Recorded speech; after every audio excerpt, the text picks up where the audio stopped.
no sign of them. Move on.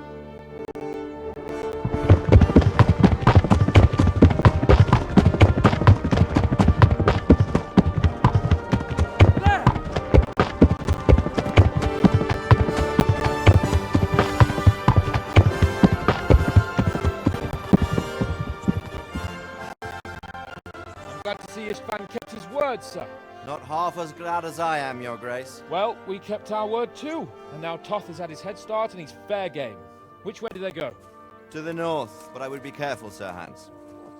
Fear not, Your Grace. I have twice as many men as he. Well, I won't keep you any longer. I'm sure the two of you have a lot to say to each other. Let's go!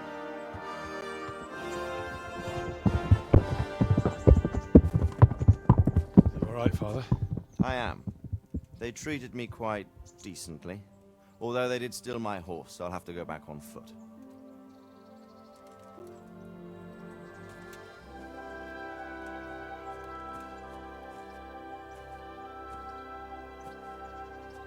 It looks like it's all over. Not by a long shot. It won't be over until we get this mess cleared up. And catch that bastard. How could we let him go? Would you rather we killed him? Even if it meant Lady Stephanie and I died too? No, of course not. But what was to stop us from killing him after the exchange? Honor? Honor? If the word of honor of a nobleman could not be trusted, then he would never have agreed to the exchange. And where's the honor in abandoning your son? You know how it is. We were young. It happened. And I couldn't marry a commoner. Then your father, Martin, came along and took care of both of you. He knew it. What? That I was your father? Certainly. He was a great man. He took you as his own. And always kept an eye on you. Of that you can be sure. I know so little about his past. He told you nothing? Oddly enough, even though you don't have his blood, you're very like him. When he was around your age, he became bored of his trade and set out to see the world. He lived through many adventures, even fought in a war. In a war? Yes, in Poland, I believe. And I don't think he cared much for it. That's why he wanted me to stay at home. He spent some time in Prague, then settled in Kuttenberg. But it seems he quarreled with someone there and finally ended up here. You know the rest.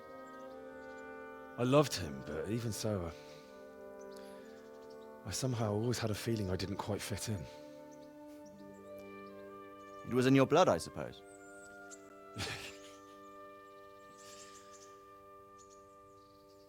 I lost the one thing I had left from him. Your sword. Ah, the sword. It's not my sword. It's yours. For a moment there, it was so near, yet so far. Oh, well, it can't be helped. It was almost within my grasp, but just then I had something else on my mind. Well, I think we may yet have a chance to get it back. This business with Toth is not yet over, unfortunately. That's a chance I'd welcome. Not just to get the sword, but that bastard Istvan too. And then I'll find that German whoreson who torched Skalitz, and I'll slay him with it. I'll never forget his face. Or his name. Marquardt von Aulitz. Those are noble intentions, son. But don't forget there are other things in this world that are worth living for. Like what? Look around you. Blue skies overhead, green grass underfoot, beautiful girls. Good wine, a few good friends, and a fine steed under your backside. Those are things worth living for. Though I can't deny that swine who killed your mother must pay for what he did. But it's better not to dwell too much on that at the cost of those other things. On the subject of steeds, I think we'll have to ride like the Knights Templar. How's that? 2 up. One day I'll tell you how they got their seal. You can take the front.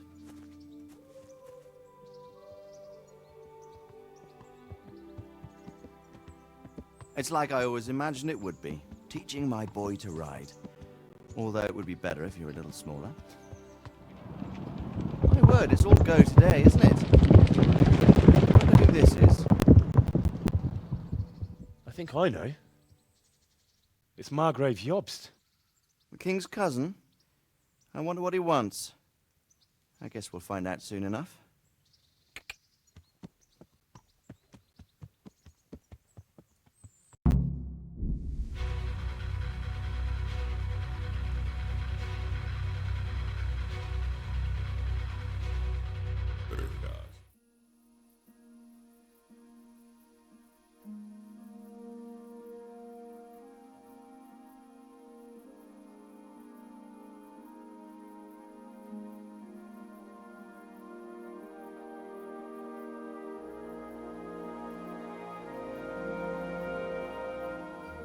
You're doing well, son. Father. Come now. You know who sired you. That doesn't matter now.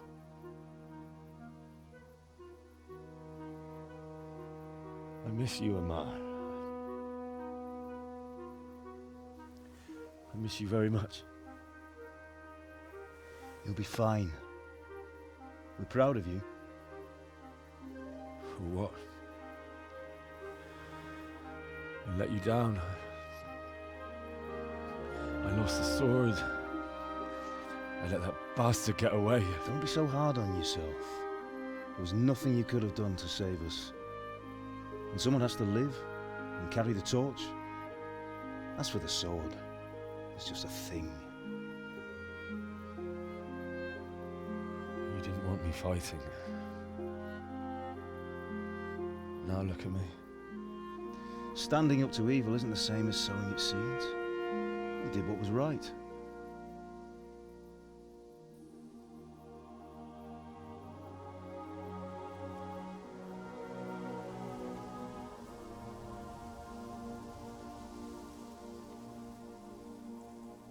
I have to leave you now. Oh, please. You know I can't stay.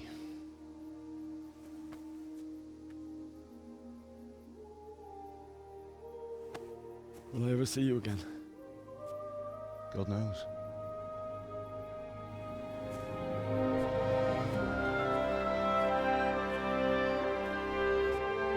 Make her proud.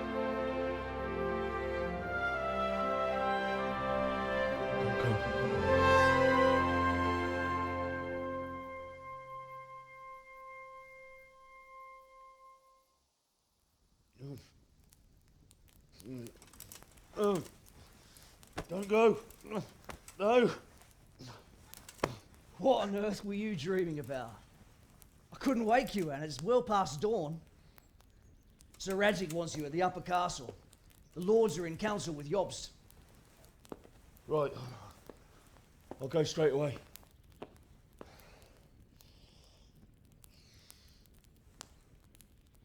What is it? It's just... I don't know how to address you anymore. All of a sudden you're Sir Radzig's son, hobnobbing with lords and ladies. And here's me, as common as muck. Oh, give over, you idiot. Do I look like a lord to you? Not really. You're as much a lord as I am a nun. And I've never looked good in a habit. Get out of here! Or I'll have you clapped in the stocks.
Ah, Hal. Are you going to the meeting with Margrave Jobst as well? I am. What about Istvan? I assume... That we didn't catch him? No. Because if we had, you'd be the first one to know. Have no fear. We'll get him eventually. I hope you're right. Anyway, let's go and see what Jobst wants from us.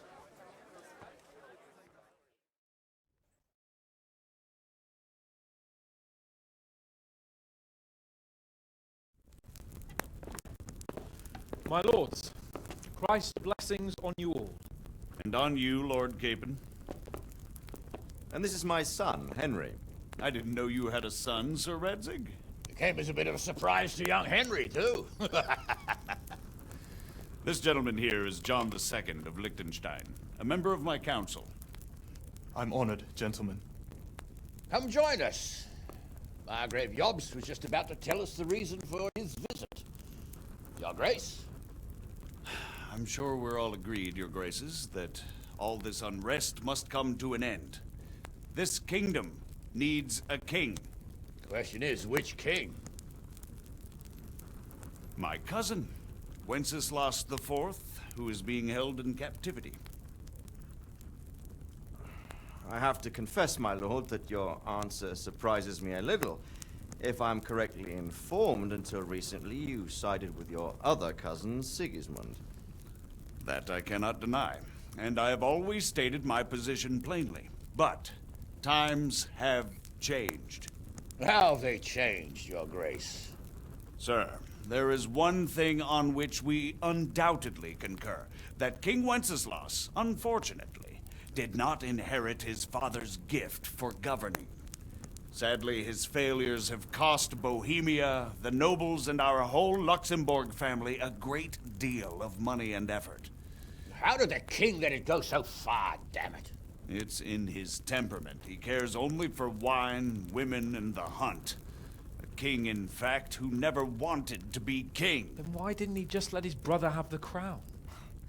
Young sir, the crown weighs heavy when there are duties to be performed, but to surrender it means giving up great privileges too.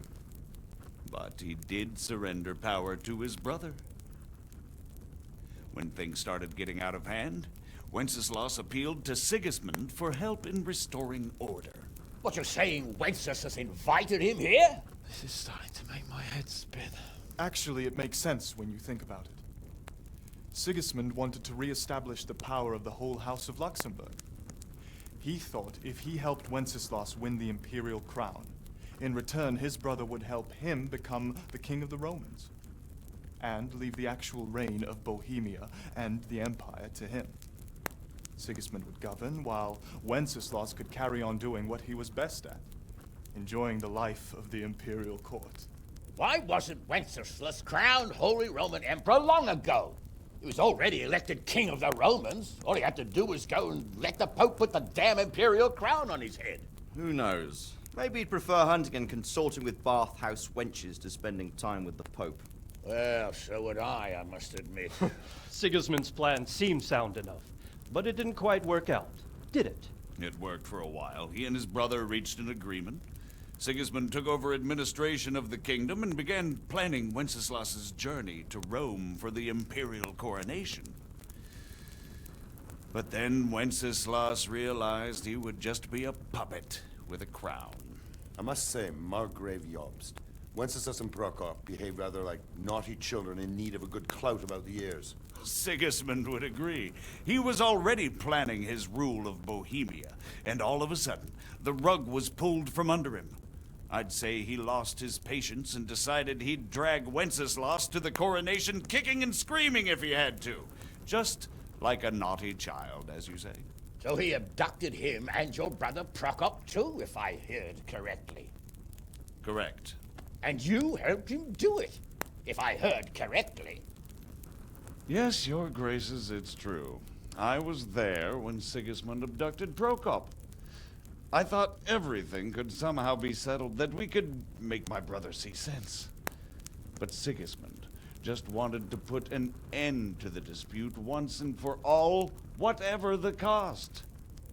There was nothing I could do to stop him. And that's one of the reasons why I'm here. The worst of it is that it was all for nothing. Instead of putting a stop to the revolt, it escalated it, and the result is this chaos we have today. That's true enough, sir. But I must admit now, I'm not sure what your position is. The king is incompetent, but we must protect him?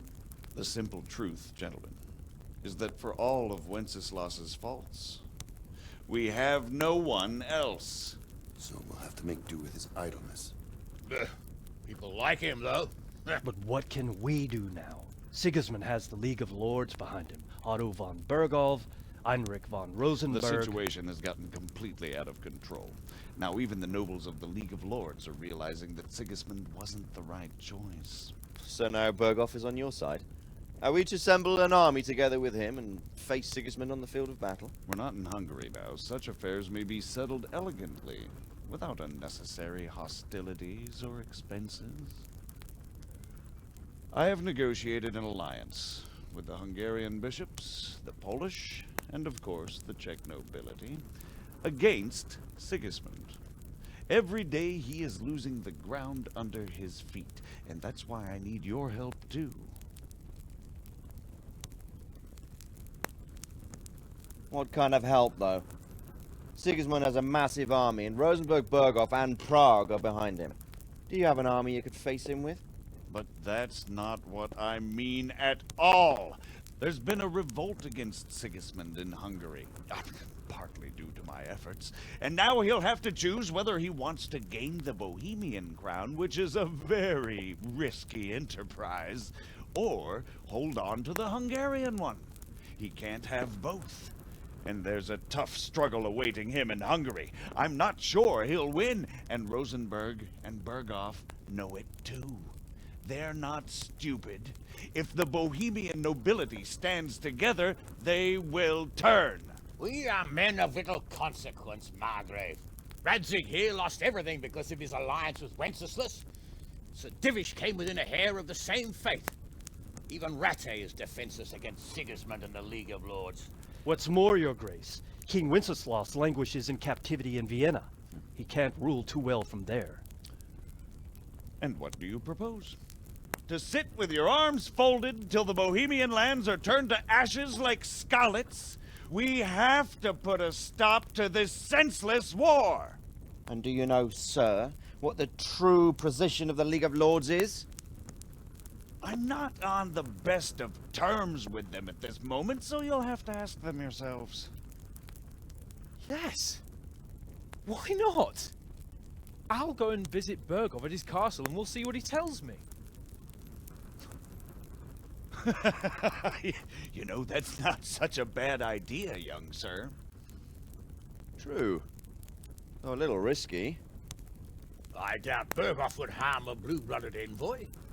And you can find out what he has to say about developments and what the League of Lords is planning. Then we'll decide what to do next. I'll help you compose a letter to him. I'd like Henry to come with me. Why not? He's proven himself an able investigator, and he'll also be a good bodyguard if anything should happen. And I'll send Sir John here to Gutenberg to be my eyes and ears there. I believe both your reports will help us get a better grip on the situation. When can you set out? Just as soon as I've packed my things. Excellent. Margrave Jobst and I will draft a letter. Get ready, and we'll meet back here.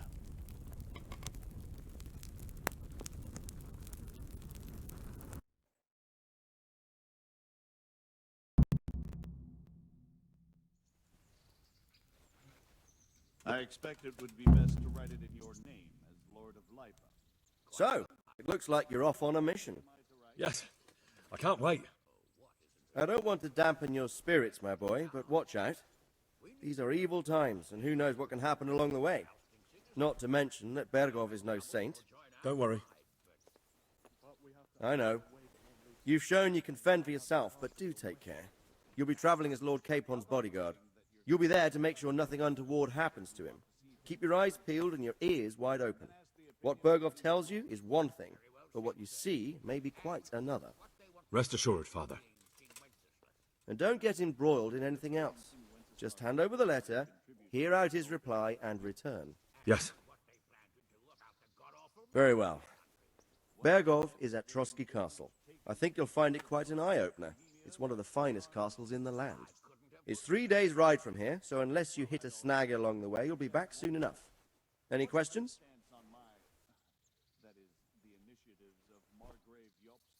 That's about all. Very well. Take the letter from Sir Hanush. And good luck, son.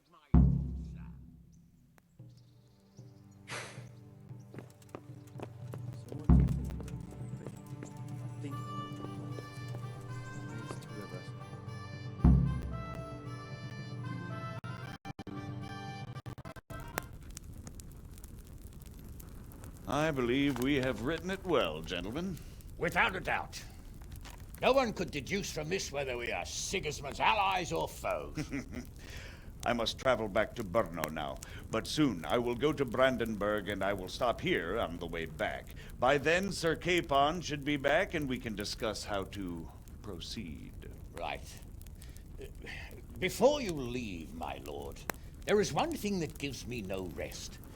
Why did Sigismund come as a foe? It makes no sense. If I may, sir, I think I can explain. Oh, please enlighten us, young sir. I live not far from Hungary, where Sigismund reigns. It is a savage country, and the constant war with the Turks has hardened the people. They need a monarch with an iron hand. So when Sigismund felt the wind of revolt, he reacted as he would at home. Only what works on the Hungarian nobles does not work here in Bohemia. Bringing order is one thing, but slaughtering and pillaging with a horde of barbarians quite another. What purpose does that serve? But Sigismund did give the Bohemian nobles a chance to take his side. It was only when they refused his ultimatum that he lost patience and took to the sword. As for the barbarians, he could afford nothing better. The Hungarian nobility would gain nothing from joining his campaign in Bohemia. He didn't have enough coin for a regular army, and so he recruited the Cumans. What he does not pay them, they make up for in plunder. But in the end, he didn't have enough to even satisfy the Cumans. That's why he raided Kuttenberg and Skalitz. He wanted the silver. That makes sense. My lords, how's the letter coming along? It's done. Then we can be on our way. Now remember what we said, boy. All you have to do is deliver the letter, listen to the answer, and come back here. Don't provoke Berghoff in any way. Provoke? Me? Never, Uncle. We'll be back in a few days. Farewell, your graces. Come, Henry, my men are waiting. I wish you Godspeed.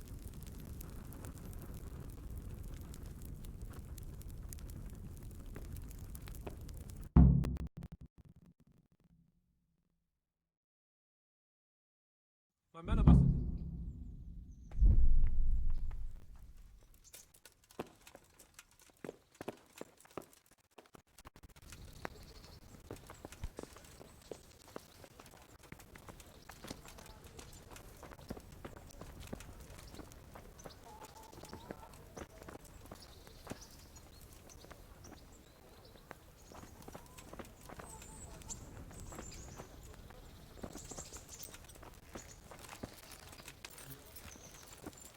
Good gracious, it's Henry, champion of the Rat-Eye tourney. Good luck, then.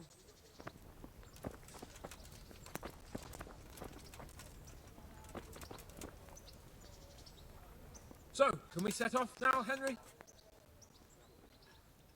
Of course. I can't wait. So, to horse! The Lord of Berghoff is bound to be waiting as eagerly.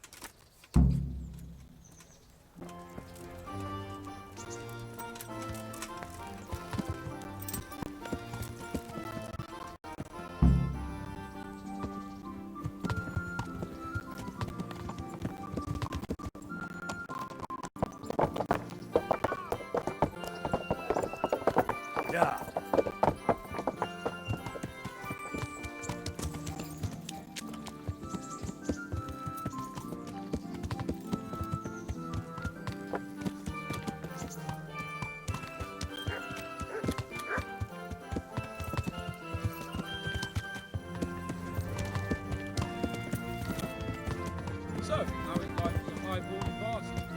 getting used to Yeah.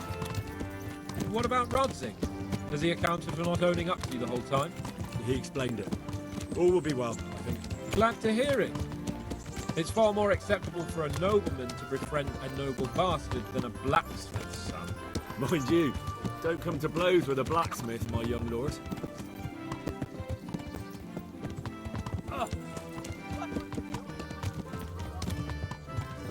What do you think about Sir Jobst and his plan? Well, I admit all the scheming has me a little lost. I thought Sigismund was the devil, Wenceslas a martyr, those on his side the heroes, and those against him the villains. I believed we'd rescue the king and all would be well again, but now it looks a lot more complicated. Yeah, exactly.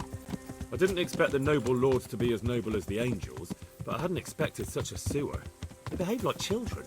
I can't fathom how after all this backstabbing they're somehow still on speaking terms. I don't know either. Beggars belief.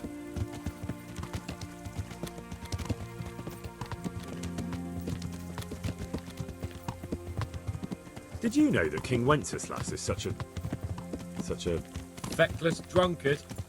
Not really. And to be honest, I'm not sure I wanted to know. I slept better believing my fate was watched over by a wise and powerful monarch. So did I. What a dismal world when you can't keep trust in your own king. On the other hand, times were better with him here than with him gone. Isn't that the truth?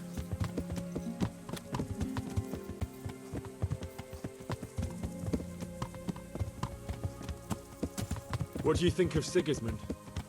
If I were him, I'd have had enough of my brother even sooner. But he's a monster. Look at what those hordes of his are getting up to here. What he did in Skalitz. True enough. On the other hand, if Wenceslas and Prokop hadn't double-crossed him, none of this would have happened. No one forced him to burn Skalitz. That's a fact. But he couldn't let them shit all over him either. Not that I'm defending him. He's a weasel. No doubt about that.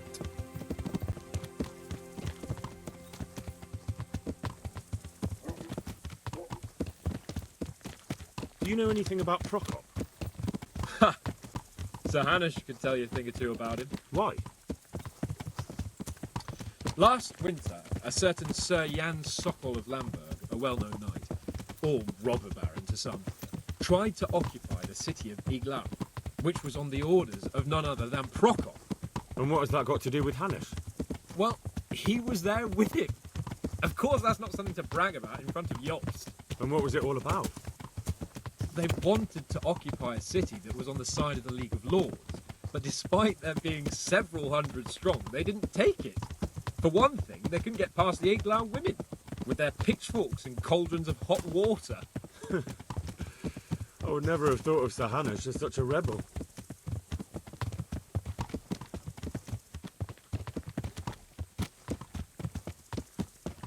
And have you heard anything about Rupert of the Palatinate? A little. He can't manage even to wrest power from a king who doesn't much care for ruling and isn't fighting back. That doesn't seem like a man who has what it takes to rule. And that's all I need to know.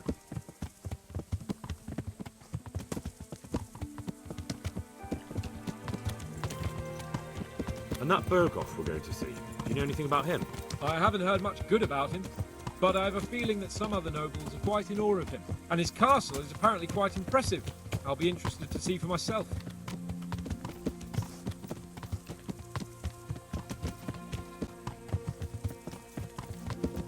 And what about the League of Lords? Wealthy, pompous. The king doesn't seem to like them much. He's chosen to let the lesser ranks of the nobility into his circle, men like your father. I admit I don't blame him one bit.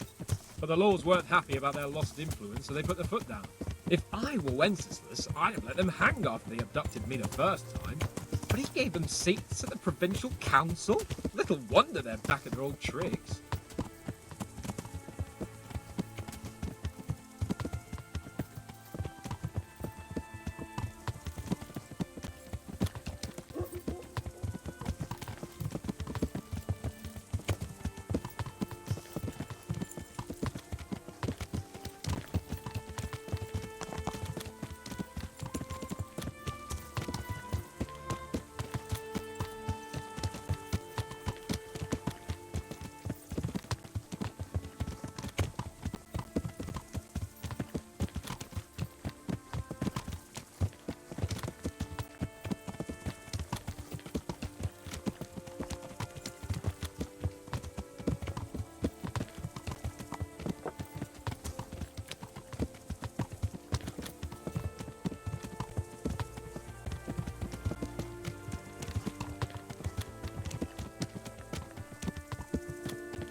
Yeah.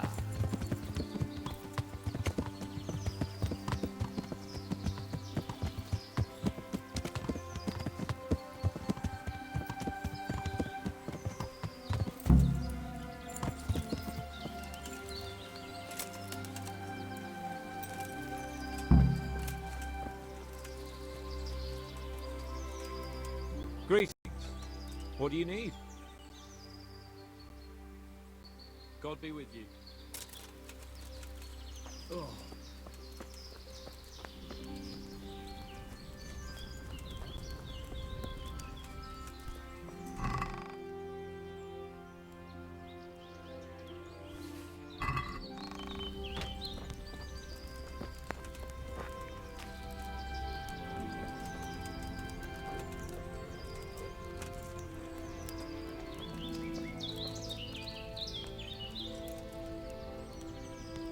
How about it, Henry? Can we go? Are you ready for this?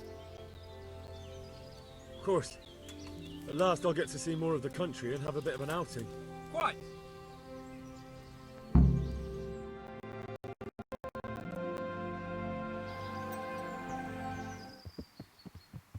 Let's get to it then.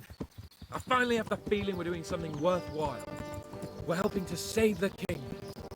Instead of saving his drunken majesty, I'd rather find that horseman who murdered my parents, get the sword back from him, and skewer him with it. Cheer up, Henry. I have a feeling you'll get your chance one day, and it won't be long in coming. Forward, men! Audentes fortuna juvat!